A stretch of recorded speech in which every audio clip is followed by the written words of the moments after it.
following segment is sponsored by the AT&T Blue Room.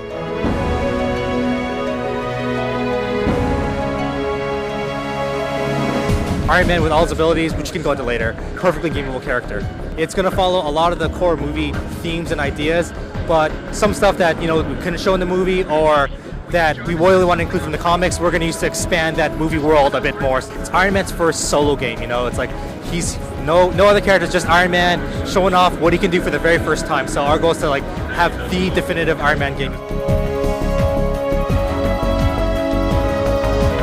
Iron Man is very gameable because you got a guy who can take on hordes of enemies. Everybody loves a guy who can take on hordes of enemies. You got your shooting mechanics, you got your contextual action, cool stuff.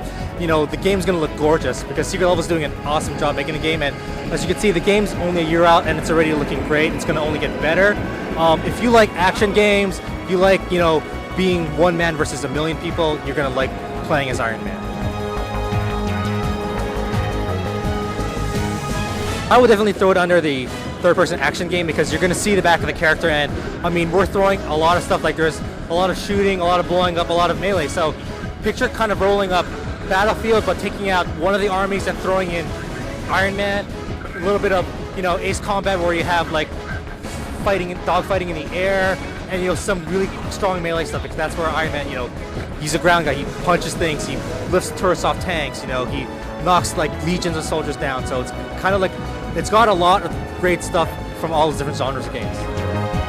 One of the things that I like the most are the contextual actions. So what these let us do, right, it's kind of use enemies as power-ups. So whether it's grabbing a missile and throwing it back and blowing up an enemy turret with it, it's these kind of things where we're not arbitrarily throwing power-up boxes, we're using objects in the world that make sense to use. And these contextual actions also let us use comic book moments. Like, for example, one of the missile catches is from one of my personal favorite issues, issue 208. Iron Man actually catches the missile and throws it at the ground. If we can use these classic moments and put them into the games in these formats, it'll be awesome. These are going to be spectacular. The movie team has been extremely helpful and synergistic with us. Anything we want, they get it for us. Like the model that you're seeing in the game, it's exactly what they're using in the CGI. Whatever you see on the big screen, you're going to see that in the game. We definitely aren't ignoring the comic stuff, so we're going to include some comic stuff there too. We're saying spring 2008. Of course, since it's a movie game, we're going to try to hit around the same window as the movie. Platforms expected on PS3, 360, which are being developed by Secret Level, owned by Sega.